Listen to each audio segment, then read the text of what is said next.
দেশ ছেড়ে ভারতে বসে বাংলাদেশ বিরোধী কর্মকাণ্ডে ব্যস্ত সাবেক প্রধানমন্ত্রী ও আওয়ামী লীগ নেত্রী শেখ হাসিনা ৫ আগস্ট ছাত্র জনতার আন্দোলনে পালিয়ে যাওয়ার পর থেকেই বিবৃতি দিয়ে বা আত্মগোপনে থাকা নেতাকর্মীদের সঙ্গে ফোনে কথা বলে পরিস্থিতিকে উস্কে দেওয়ার চেষ্টা করছেন তিনি।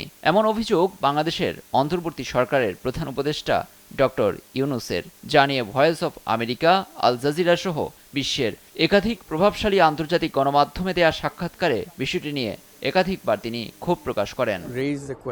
ছাত্র জনতা হত্যাকাণ্ডে শতাধিক মামলার আসামি শেখ হাসিনাকে ভারত থেকে ফেরানো হবে বলে জানান ডক্টর ইউনূস।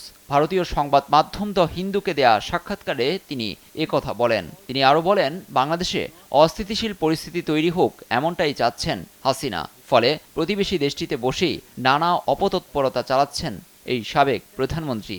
আইন অনুযায়ী শেখ হাসিনাকে দেশে এনে বিচার করা হবে বলেও জানান ডক্টর ইউনূস। অন্তর্বর্তী সরকারের ১০০ দিনকে কেন্দ্র করে প্রধান উপদেষ্টার বাসভবন যমুনায় সাক্ষাৎকারটি নেন দ্য হিন্দুর সাংবাদিক। সাক্ষাৎকারটি প্রকাশ হয়েছে সোমবার, যেখানে উঠে এসেছে নানা দিক। সাক্ষাৎকারে খেলাপি ঋণ সহ নানা সমস্যায় ধুঁকতে থাকা আর্থিক খাতে শৃঙ্খলা ফেরাতে সরকারের নেয়া নানা উদ্যোগ ও সেগুলোর সফলতার কথা তুলে ধরেন ডক্টর ইউনূস।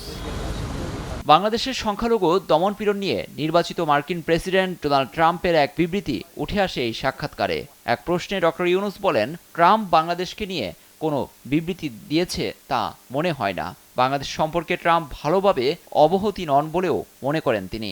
নতুন প্রেসিডেন্ট নির্বাচিত হওয়ায় বাংলাদেশের সঙ্গে যুক্তরাষ্ট্রের সম্পর্ক বদলে যাবে তা বিশ্বাস করেন না প্রধান উপদেষ্টা। কারণ প্রেসিডেন্ট পরিবর্তনের সঙ্গে মার্কিন পররাষ্ট্রনীতি খুব একটা বদলায় না। সংস্কারের সঙ্গে আগামীতে নির্বাচনে কোন দল অংশ নেবে তা সময় বলে দেবে বলে উঠে এসেছে সাক্ষাৎকারে। লুৎফর কবির, নিউজ ডেস্ক, দেশ টিভি।